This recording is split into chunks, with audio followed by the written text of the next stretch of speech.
Okay, this topic here, it's not harder work, it's just more work.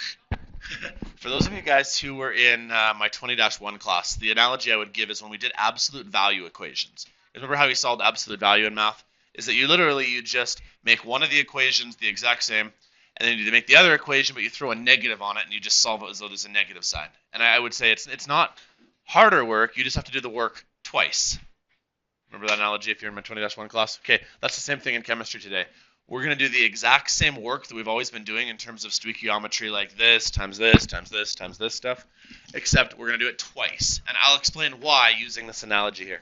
Okay? Because I think all of you intuitively will get this if I give you bread, mustard, and ham. Okay, so here's the scenario. You've got 6 loaves of bread, a huge gallon of mustard, and 3 pieces of salami. How many sandwiches can you make? Some people would say 1 because they're like, well, I need to have at least 3 pieces of ham on it. Some might say maybe I could get away with making 3 sandwiches, 1 for each slice of ham. But I think all of you in your brains are making the same intuitive deduction here, is that something is limiting you. You are very limited in the amount of ham you have. And so the third item over here, I'll use my board, this is really what dictates how many sandwiches you can make. And it really depends on however much you think you can get away with here. But this is going to be known as what's called a limiting reagent. Because I can't make more sandwiches that just have mustard and bread on it. Unless you're my 5-year-old, by the way. Her favorite thing to eat, by the way, is a mayonnaise sandwich. Like, just mayonnaise and bread. She loves it. When you're 5, right? Anyways. I think you guys get the point here, though, is that when I asked you how many sandwiches you can make, everybody instinctively looked at this guy right here and said, well, I can make 1 sandwich because I want to have 3 slices of ham on it. Or I can make 3 sandwiches because I want 1 slice each. Or maybe you're really stingy and be like, maybe I can make 6 sandwiches and put like half a slice of meat on each one. That'd be really stingy. Okay. Do you guys get what I'm saying here, though? In order to figure this out in terms of chemistry, we have to do the exact same thing. Okay, I want to present a scenario here.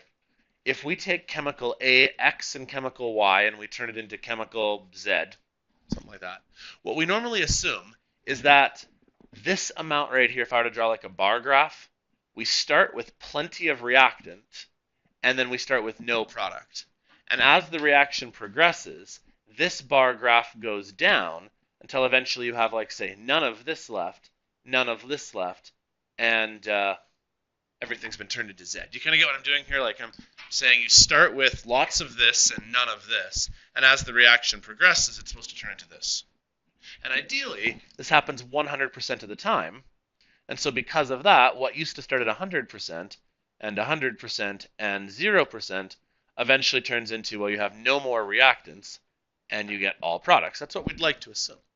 But that's also not always the case just because of percent yield, but because of how much you start with. I've got another example here. This is with cars and tires. Let's say that you had 8 car bodies and 48 tires. Those are like what you're beginning with. Now let's assume a 100% yield, so there's not like 3 tires can't go on a car somehow. That wouldn't make sense. Let's assume that you always do put 4 tires on a car. Well, if I put these 4 tires on that car, and these 4 tires on this car, and these 4 tires on this car, just bear with me. These 4 go on that one. These 4 go on that one. These 4 go on that one. These 4 go on that one. And these 4 go on that one. Hopefully you can kind of see what I'm getting at here, is that we have extra tires left over. Does that make sense? And in terms of vocabulary, that's why the title of today's lesson is either something that's going to limit you or something that's going to be in excess. And it's really important to figure out what is limiting you, because that's what basically controls how much product you can make. Because of the fact that in this ratio right here, I have a limiting number of car bodies and I have excess tires, it means that when I'm done, I can only make 8 cars. Even though I have enough tires to put tires on 12 cars, what really limited me was the lack of car bodies. Does that make sense? In the exact same scenario right here, even though I have enough bread to make 50 sandwiches, even though I have enough mustard to make 100 sandwiches, the reason why I can only make 3 sandwiches is because I only have 3 pieces of ham. Does that make sense? I think most kids intuitively get this when it comes to like the cars or the ham, we have to do the exact same thing in chemistry. We have to figure out if all of chemical A gets used, how much could you make? We have to do it again. If all of chemical B gets used, how much could you make? And then whichever one is lower, that's our actual answer. Okay? Just like what you guys intuitively looked at is you said, okay, I can make about 60 sandwiches. I can make about 100 sandwiches. I can make about 3 sandwiches. Okay, I can only make 3 sandwiches. Does that make sense what I'm saying?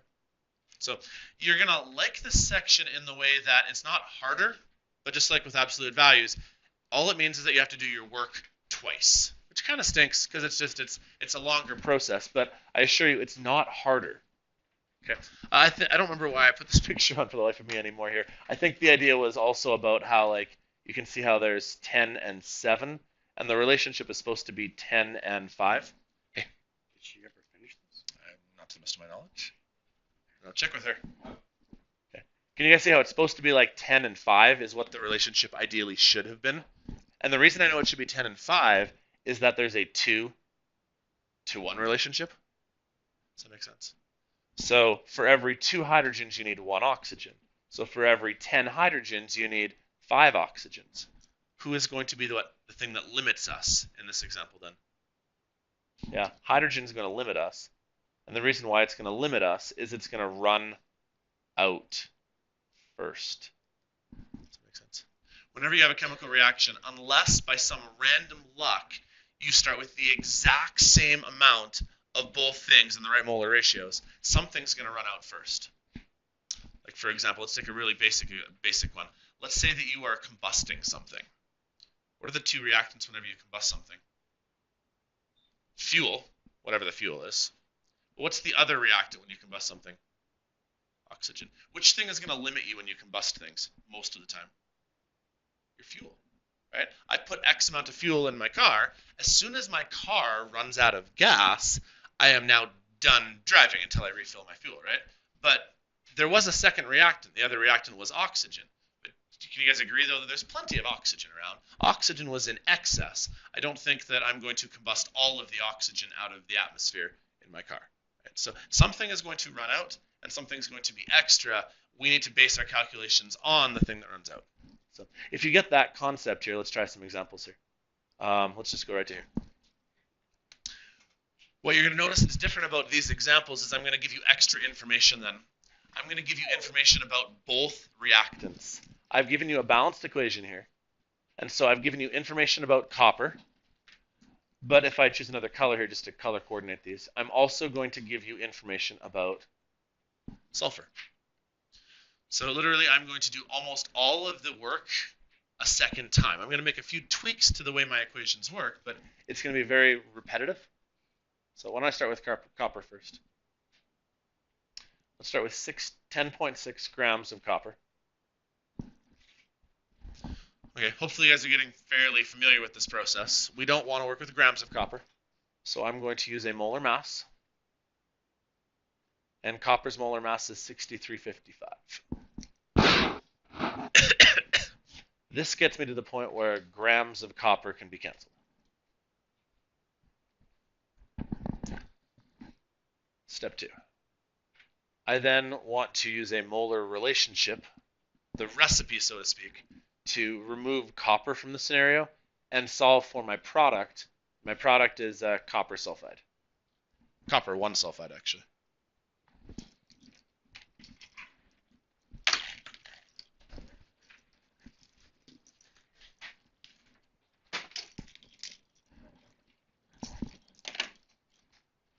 Okay, and then the relationship between that is 1 copper, 1 sulfide for every 2 coppers. And then the last step we're going to need is we need to reconvert back into grams again. And now we're going to need copper sulfide's molar mass. So 6355 times 2, sulfur is 3207. 3207. I calculated a molar mass of 159.17.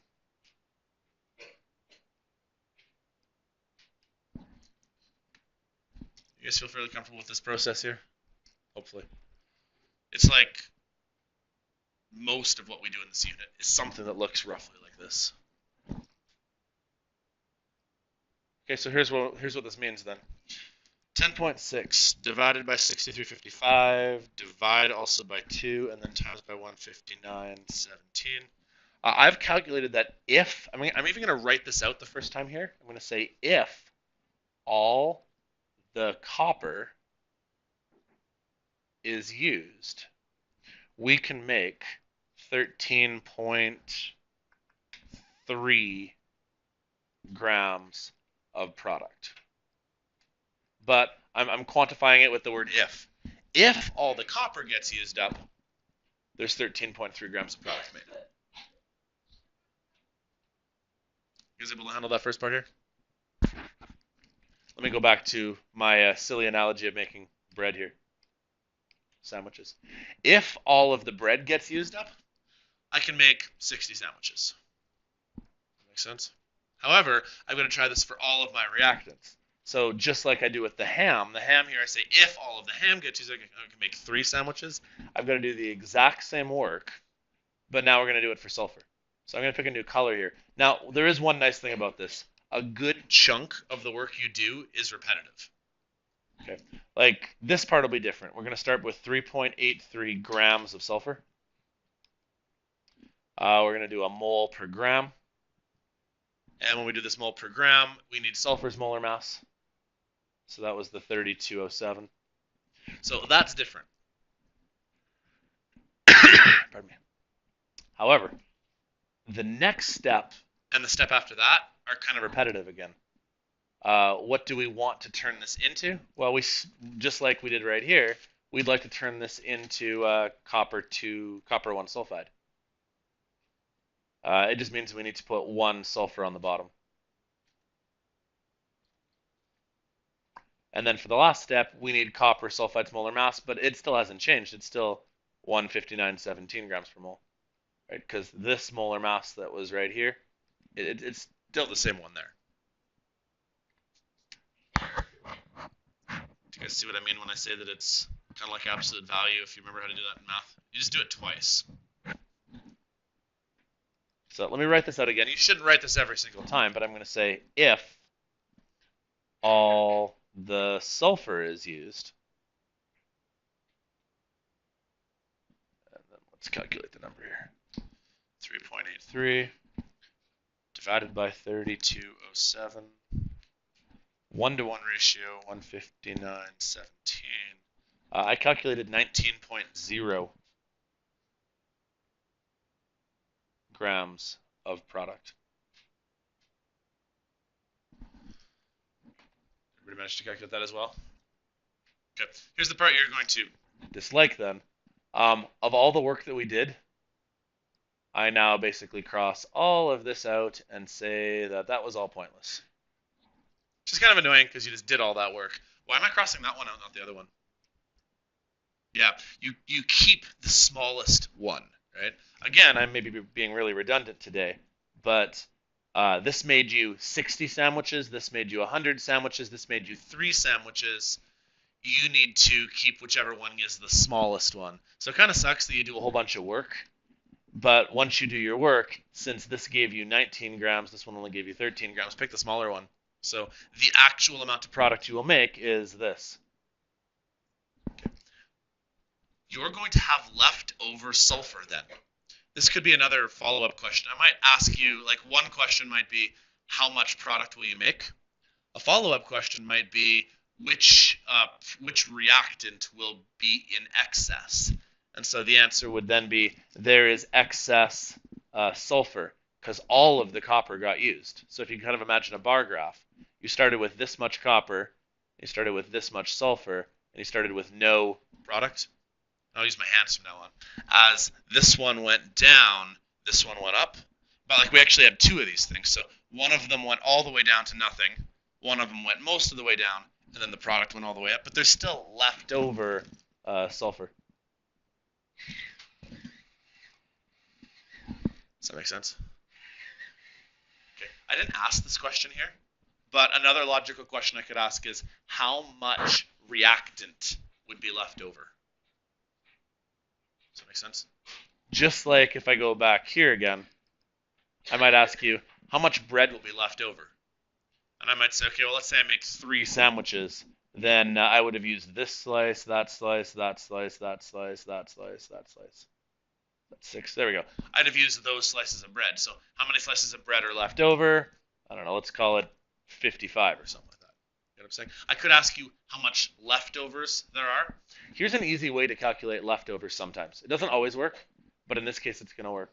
We started with, in terms of reactants, we started with 10.6 grams.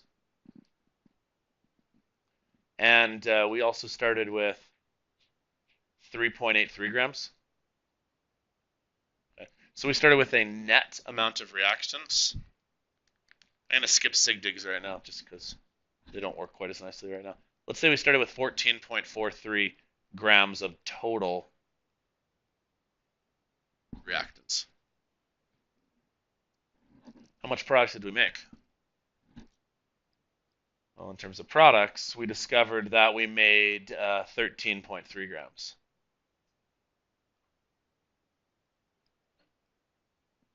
How do I figure out how much excess reactants I have left over? I subtract them, right?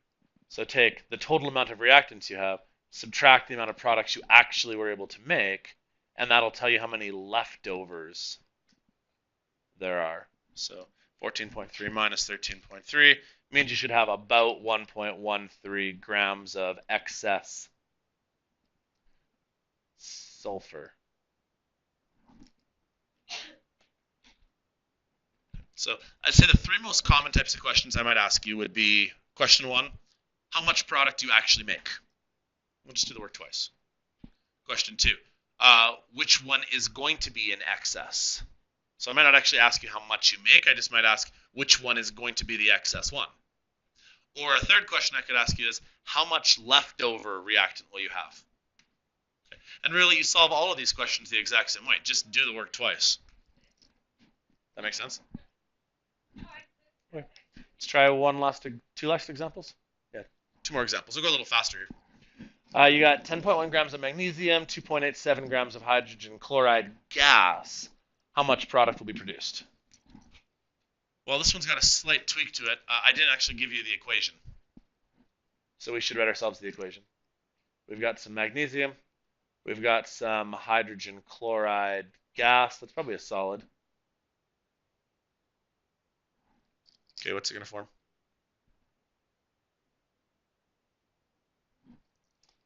Magnesium chloride. H2 gas. Yeah. Let's say that that's aqueous. I don't actually know. It doesn't really matter right now. In order to balance it, we'll need a 2 here. Again, if I can use an analogy from math, there was one question in absolute values where there were 2 absolute values, and you had to do 4 cases. You guys remember doing that one where you had to make like the first one positive, the second one positive, the first one positive, the second one negative, then the first one negative, second one. If you remember what I'm talking about here, you kind of have that scenario here where what you should do is take magnesium and solve for this one, take hydrogen chloride and solve for this one, but then you also need to take magnesium and solve for this one, and take hydrogen chloride and solve for this one. You kind of have like almost 4 times the work in a way, because it said how much of each product will be produced. So, but again, once you get into the routine here, I know some of you are beating me to this. It's very repetitive. So I'll start with this: 10.1 grams of magnesium. I'm going to use a molar mass of magnesium. Okay, pick a product. I'm going to start with hydrogen gas.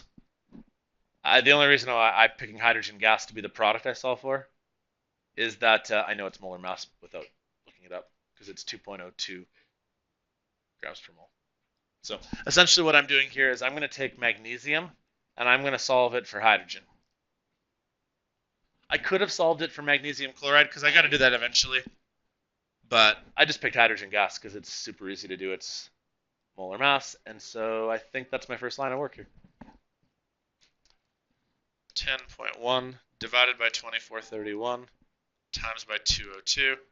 So I calculated that I would make 0.839 grams. I'm going to make sure I'm very specific, of hydrogen based on magnesium.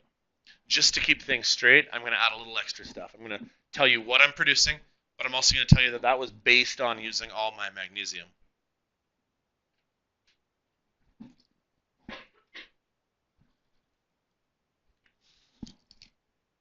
Everybody okay with that part?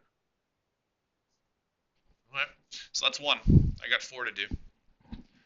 2, why don't I start with hydrogen chloride now? So I'll start with the 2.87 grams of hydrochloric acid. I'll use its molar mass.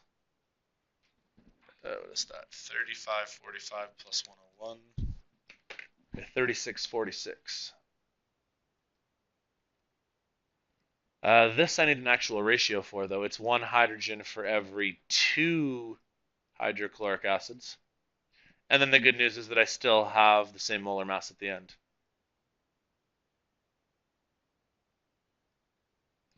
So now when I write this one out, 2.87 divided by 3646 divided by 2 times by 202.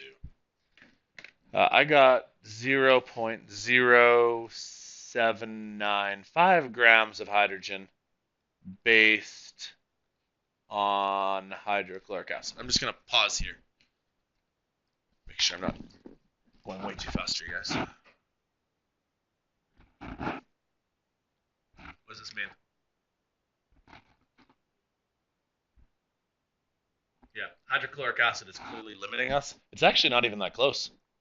You can make lots of hydrogen gas if you use all your magnesium, but it looks like we are going to run out of hydrochloric acid first.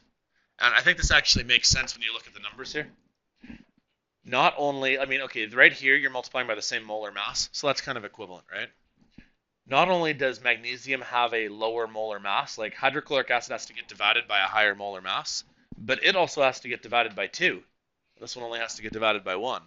So that helps to explain why you produce way less hydrochloric acid, high hydrogen gas based on this. Long story short, even though I did all this work over here, I should basically remove it and go.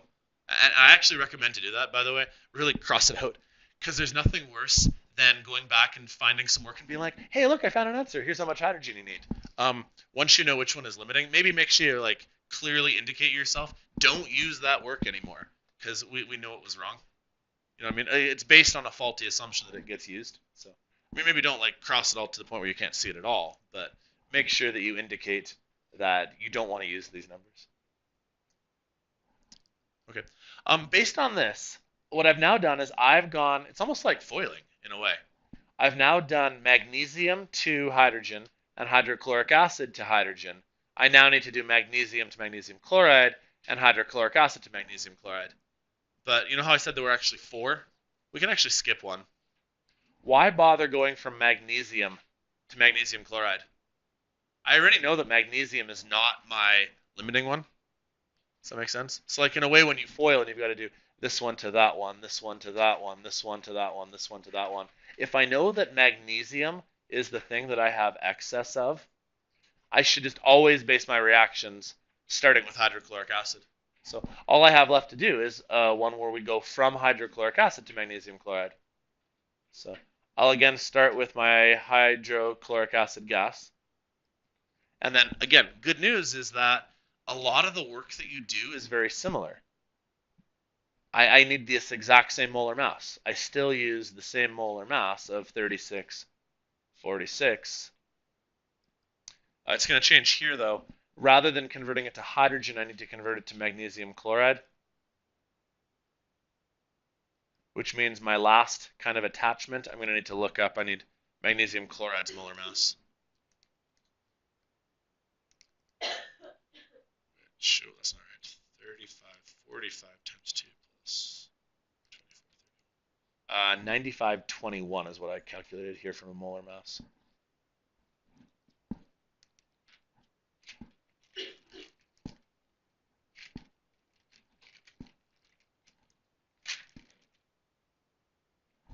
I calculated this number. Let me know if you guys don't get this. I got 3.75 when I round grams of magnesium chloride based on HCl.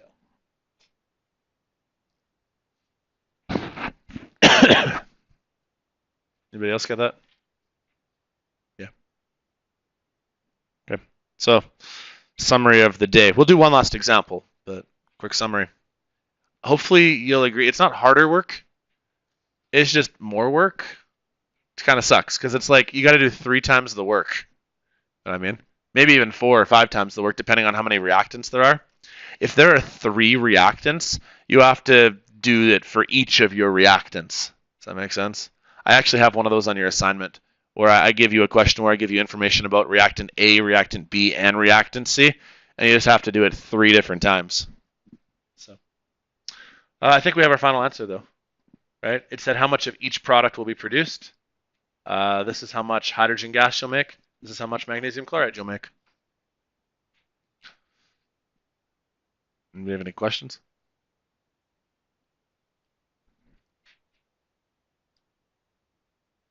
Okay. Last question. I've already hinted at this one right here. The question here was, say you react 2 things with each other. The question is how much excess reactant will remain. Now I've already shown you one way of figuring out how much extra there is. One way of solving it is to solve for the first product, solve for the second product, and then add up your products and reactants. And then once you do that, subtract, and that'll tell you how much extra is left over. That is one way of finding how much extra there is. Here's a second way. The way I like to tell kids is that you got a 50-50 shot of getting this right. You're going to have to do things twice. What you're going to do is you're either going to take aluminum and solve for copper sulfate, or take copper sulfate and solve for aluminum. You guys can go grab breakfast. I'll pause for a second. I'll restart this in a sec.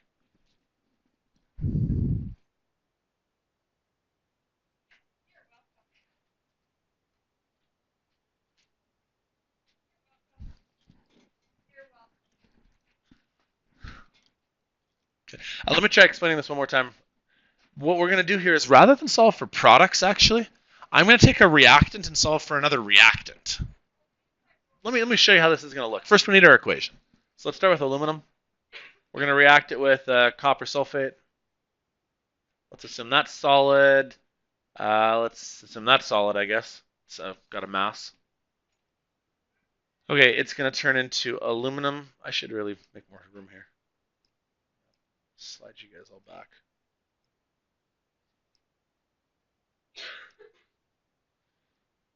Okay, aluminum with sulfate and copper by itself, only this is going to be Al2SO4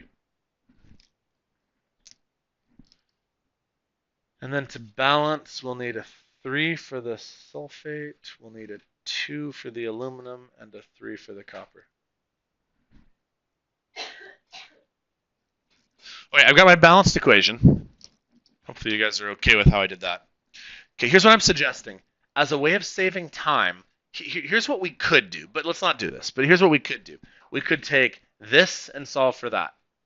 We could take this and solve for that, figure out which one is lower. Then once I have the lower one, then let's say it's this one here.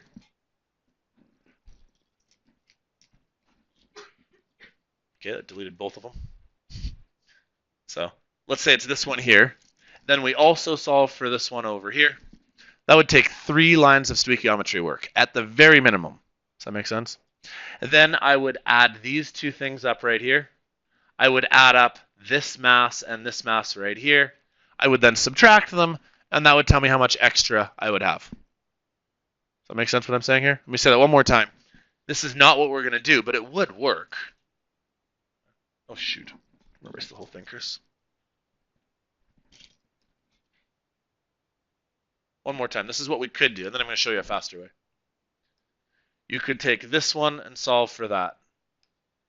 You could take this one and solve for that. Whichever one is lower, you're going to take. So hypothetically, after you do all this work, this one right here is the bigger one, so you're not going to use that.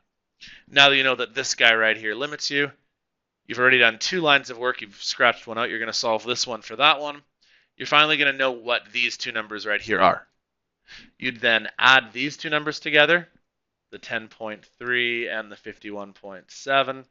You'd add this number together, hypothetically, let's say that this is 20 and 30. You'd take this and you'd subtract this, and that would tell you how much extra there is. Does that make sense? That is a lot of work. I got a shortcut. So,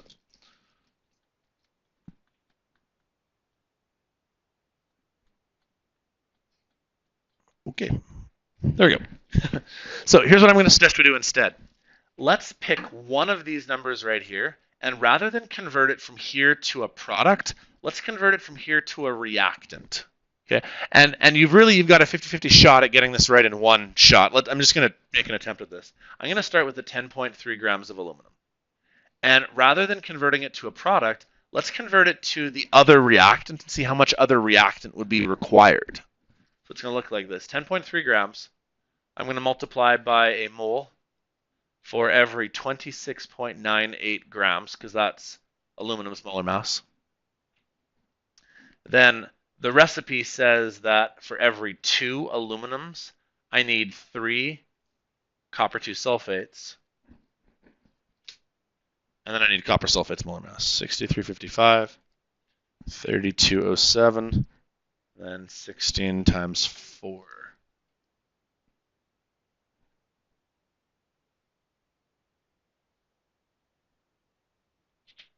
That was of aluminum. That cancels.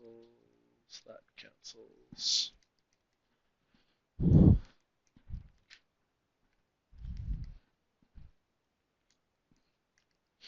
I got a final answer here of 91.4 grams. Anybody else get that? You did too? 10.3 divided by 2698 times 3 over 2 times 159.62. 91.4? Okay, now we need to interpret what that means though. So I'm going to write this out here. This is how many grams of copper sulfate are needed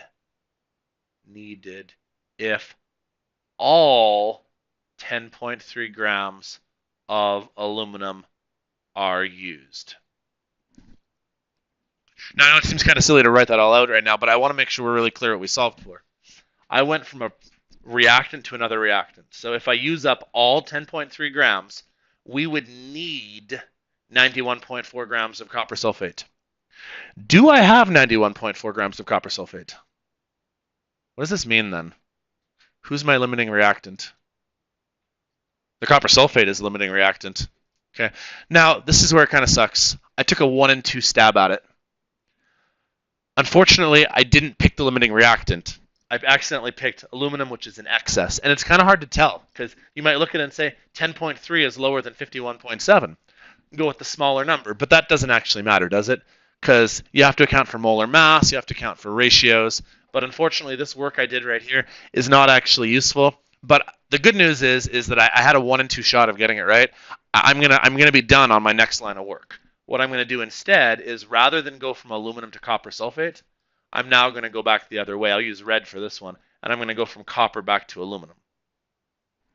Okay, and it's going to look like this then.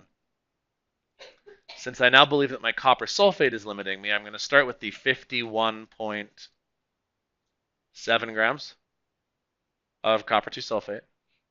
I will use its molar mass. But the good news is I already know that, because I wrote it down earlier. It's 159.62. Then we want to go 3 copper sulfates for every 2 aluminums. And then we'll use aluminum's molar mass to end it. So cancel, cancel, cancel, cancel, cancel, cancel.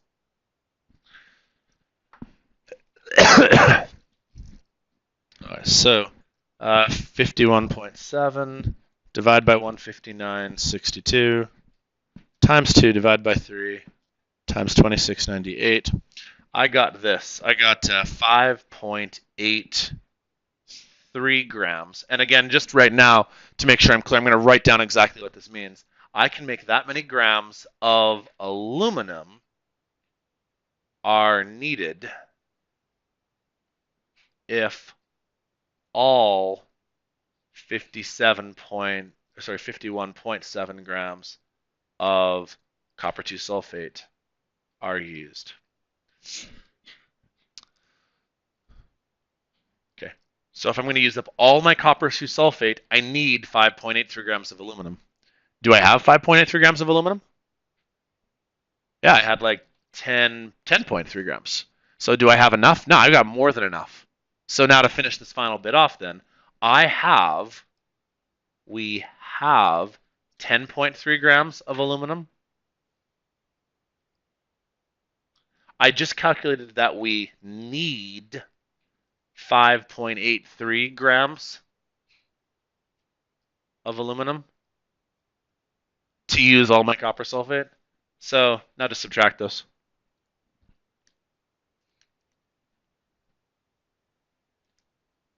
I calculated this 4.47.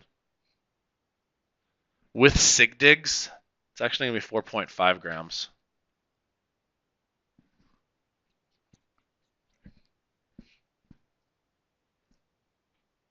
Do you guys get why it has to be 4.5 grams? When you're subtracting, there's a slightly different sig dig rule. You always have to cut things off at the least amount of precision you have there. And so because 10.3 cuts off at the nearest tenth, even though this number right here was supposed to be 5.83, you had to cut it off at the nearest tenth. You really got to, when you're done right here, also cut off at the tenths. It's an obscure rule when it comes to adding and subtracting. Do you guys know this one? Should I do it again? I'll do it again. Basically, the rule is that if you have like 10.0012 and you're adding it to 5, the answer is 15. Okay. This 5 right here could have been 5 point blank, blank, blank, blank, blank, but we didn't actually measure any of these numbers right here. And so because we don't know what this digit is or what this digit is right here, we can't assume that it's zeros all the way through. And so like when you're adding, you can add it and go, okay, well, 10.00132 plus 5 is like 15.00132. But like, what if this number wasn't 5.00? What if it was 5.13579? Well, then these numbers here would change. Long story short is when you're adding, if this is where this digit right here was cut off, even if this one has more digits here, you have to like cut it off right there. So it's kind of an obscure rule for adding and subtracting sig digs. Anyways, let me go back to this last one here and make sure that this made sense here. When you're solving for how much leftovers there are, option 1 is literally solve for all of the reactants, all of the products, and then subtract the reactants from products from each other. That should tell you how much excess there is. That can work. But sometimes the faster way of doing it is to go from reactant 1 to reactant 2, figure out how much would be needed.